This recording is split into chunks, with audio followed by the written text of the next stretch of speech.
This is Hidden Killers Live with Tony Bruschi, Stacey Cole, and Todd Michaels. Let's move on. Going over to Sean Diddy Combs. Now, he walked into that Manhattan courtroom wrapped in everything he's ever used to define himself. God. Power, fame, family, philanthropy, trauma. And by the time he walked out, that armor had cracked. Because for the first time, a federal judge didn't just listen to Diddy's narrative. He listened to the women. He handed down 4 years and 2 months in federal prison. Not a slap on the wrist, not time served in a tour of middle schools, not a redemption arc wrapped in designer fabric, just a sentence for violence, for coercion, for decades of unchecked entitlement disguised as influence. We're going to walk through what actually happened in the courtroom on Friday, because if you only heard the sound bites, you missed the truth. And we got a lot to go through. We're going to go through Cassie's letter that was submitted to the judge. We're also going to take a look at the very overly produced Sean Combs video. That's right. He came with a pre-produced Sean Combs promo. Of course for he himself. did. Yes. Of course he did. My God, I would have been so let down if he hadn't. Why wouldn't you? When you're trying to sell that you're just a regular man of the people, why would you not come in with an 11-minute promo video for your greatness after you've been accused of doing some of the most horrific things imaginable, including on camera? Yeah. It was so Diddy of him, wasn't it? That's so Diddy. That's what I said over the weekend. Like, everything that we saw was just so Diddy. And I'm using that in my real life. Like, if somebody does something absurd, that is so Diddy of you. Are you retiring That's So Raven? Yes. Absolutely. Yeah, Diddy did not have a great day in court on Friday. The first thing out of Judge Arun Subramanian's mouth wasn't about Diddy's success. It was about the survivors. He called their stories horrific, but stories of courage. He looked directly at the record, the women who testified, the trauma they endured, and said, "We heard you. I'm proud of you for coming to the court to tell the world what really happened." That moment cut through everything. No branding, no bodyguards, no billion-dollar portfolio could shift the focus quite back onto Diddy. But for the first time in that room, that mattered. Someone chose to believe the women before the myth. And one of those things that was believed was the words of Cassie Ventura. And I got her letter right here, and I'm going to read it. I didn't do an AI version of this. I'm just going to read it aloud. So this is Cassie's letter to the judge in its entirety. Dear Judge Subramanian, I have been in a cycle of thought and then overthought writing this letter to you.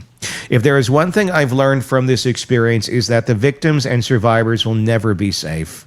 Although I can hope for justice and accountability, I have come to not trust anything. I hope that your decision considers the truths at hand that the jury failed to see. For 4 days in May, while 9 months pregnant with my son, I testified in front of a packed courtroom about the most traumatic and horrifying chapter in my life.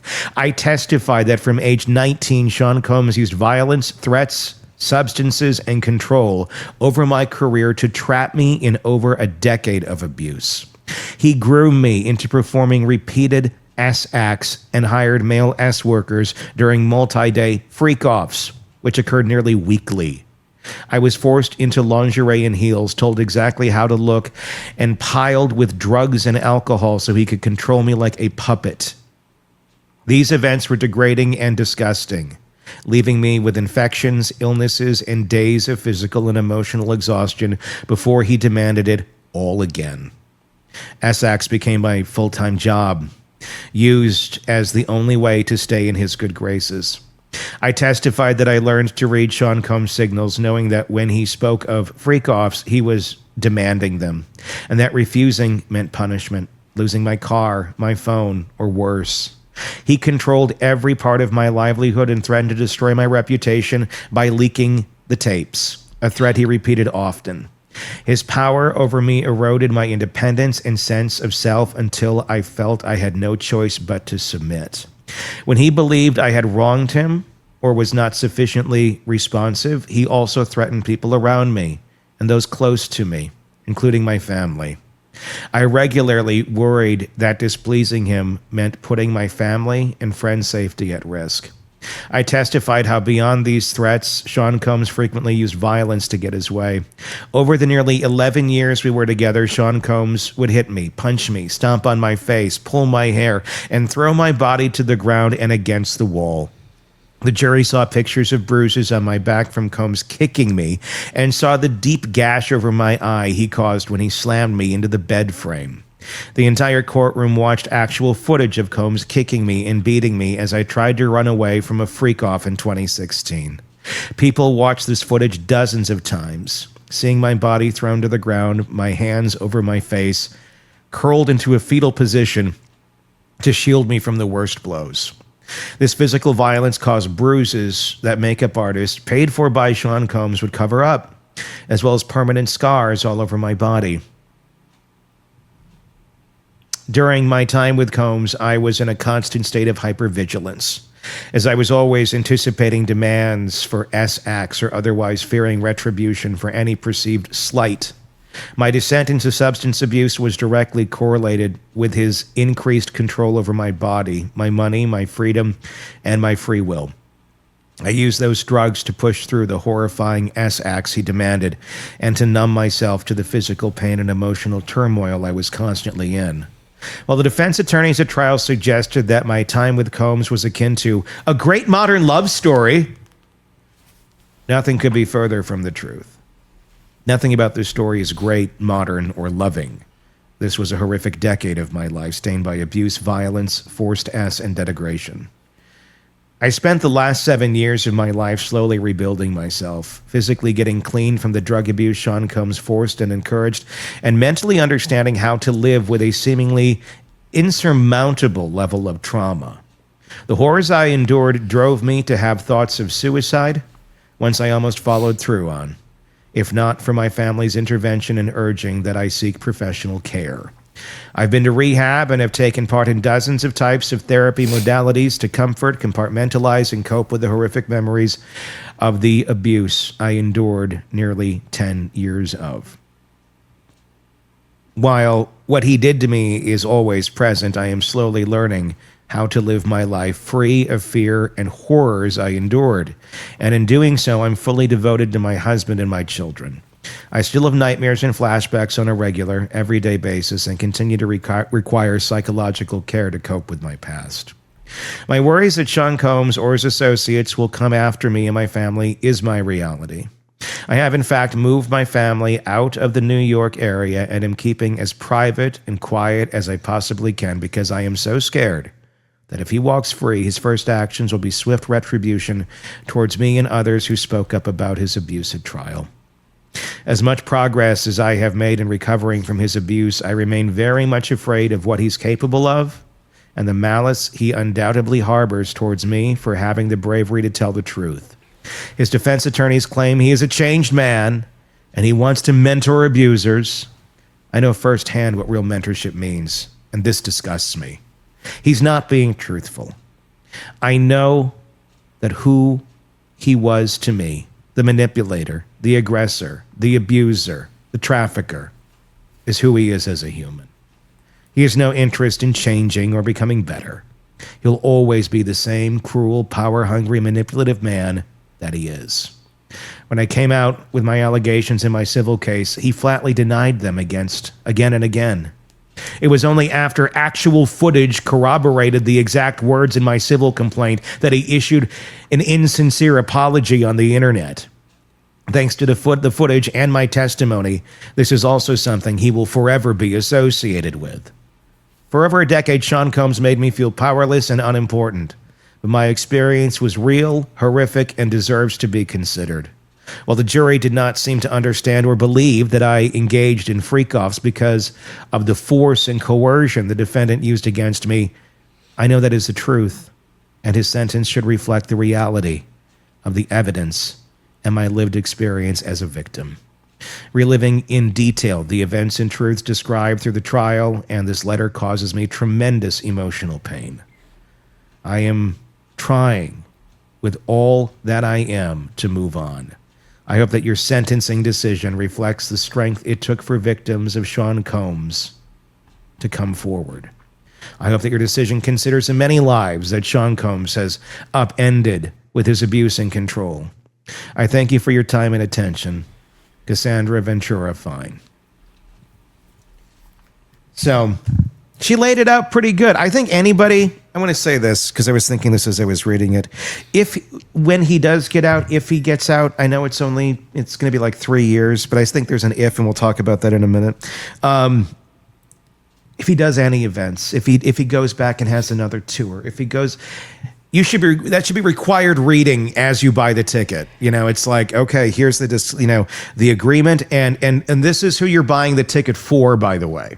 Just so you're all aware. Anybody who wants to go see this guy or be inspired by this guy, come on. He's a monster. And I hope a broomstick finds him in prison and ends it. But, that's wishful thinking. What are your thoughts? Well, I noticed Stacy was very touched by that letter, so I'm going to let her go first. Okay. Maybe you should go. I don't think I can right now.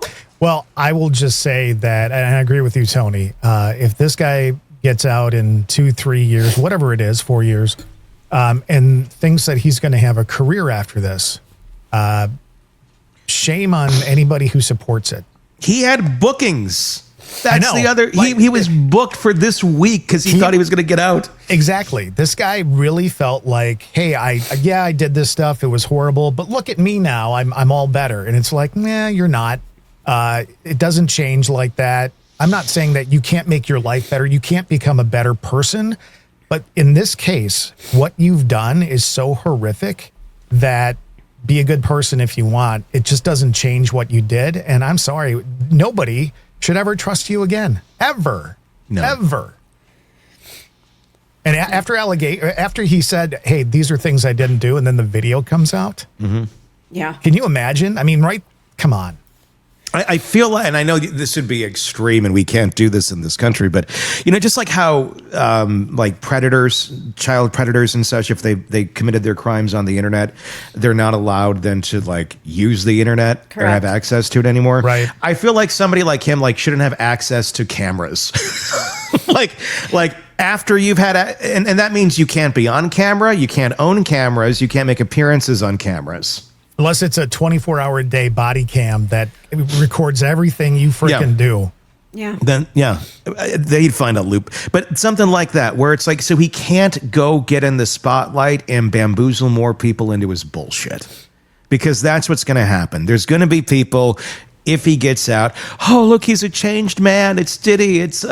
Because people want to remember the Diddy of the 90s, where it's more money, more problems, and it's a big shiny music video with lights sparkling everywhere, and it's a big old fun time, because we don't want to look at things of our past and go, oh, that really wasn't as I guess, poppy and fun as it was made out to be. Hell, look at the Cosby Show. Not exactly the family atmosphere we all thought it was. Now, was it?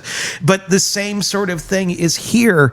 But you still have people that will still buy the bullshit. Cosby still, if he goes out, he still can sell out places. It's insane.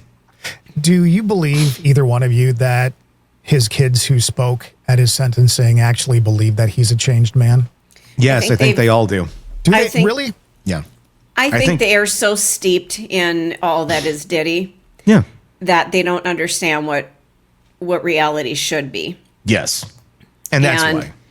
Exactly. If they were to step out of this bubble and really take a good look at it, they would see something that does not agree with them, that would not allow them to sleep at night.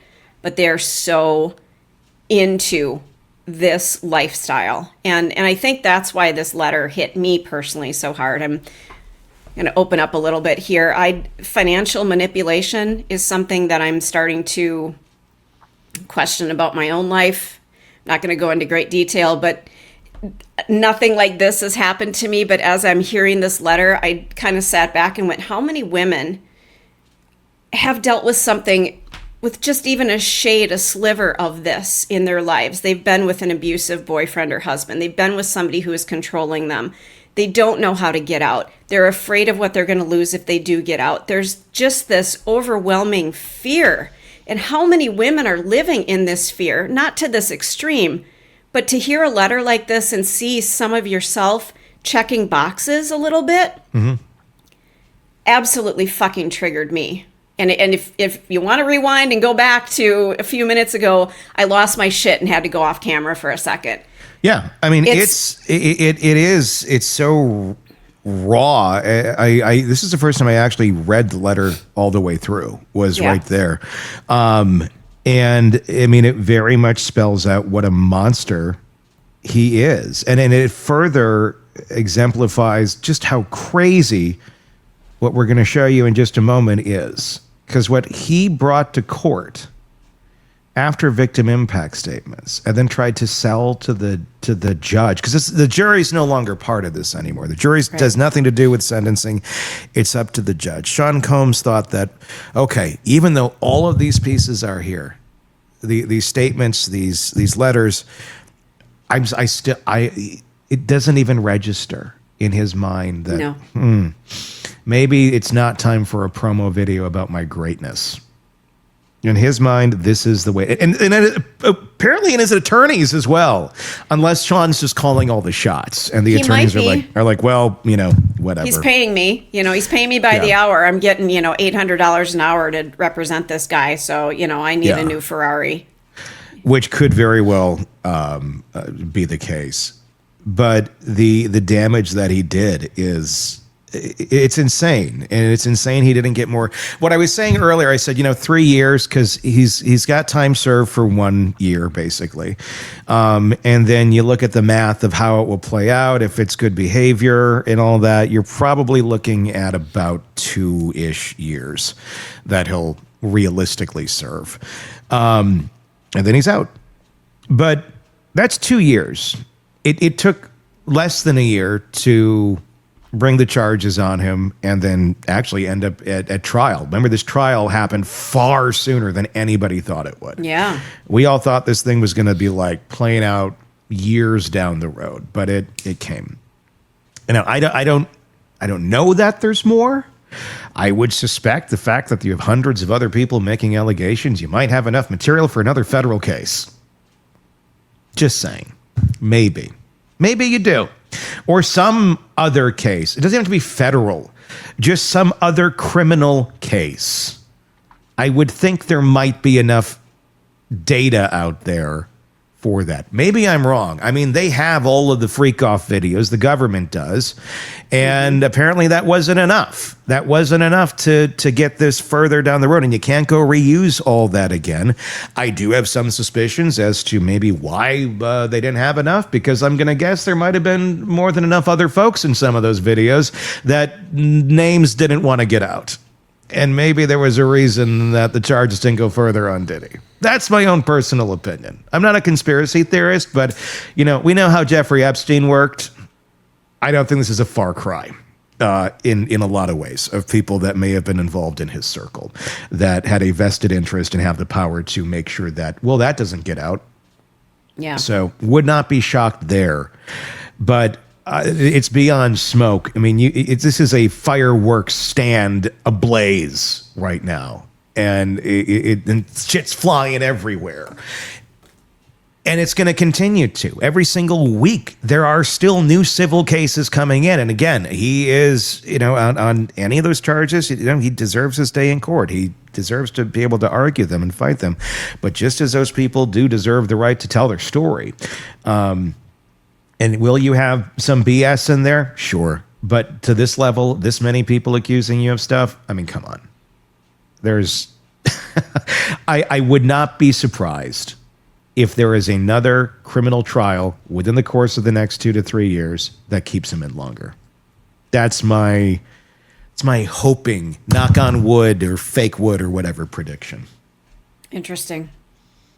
If he's in prison, can they actually pull more charges against him, or do they have to wait? Okay. Mm-hmm. Mm-hmm. Oh yeah. Yeah. Yeah. If they statute of limitations is your biggest thing with a lot of his stuff, but yep. I don't know. Stuff keeps coming up. I would not imagine the amount of shit. I don't know how. I don't know. I don't know. I don't know how he got away with it to this level. to only get 2 years for all of the crap that he has been accused of doing or has been proven to have done. I'm hoping that Cassie's letter gives some strength to anybody else who has a story that isn't told yet, that needs to be told. Yeah. It was very well written. Unlike, I didn't think his letter was well written to the judge. I thought that was, and I know we made it was repetitive too. It was the same thing over and over and over about how he changed. But I hope that letter gives some strength and solace to those who have gone through some stuff with Diddy themselves. Yeah, I completely agree. Somebody in our chat, by the way, I'm sorry to interrupt. Is it Jeannie or Jean? Says, well, maybe he'll have the same thing happen to him in prison. Funny, he's so afraid of SA in prison. What does he think he was doing all those years? Well, exactly. You nailed it. Yep. Yeah. Poetic justice, maybe? Or is he going to arrange this into something where it's like,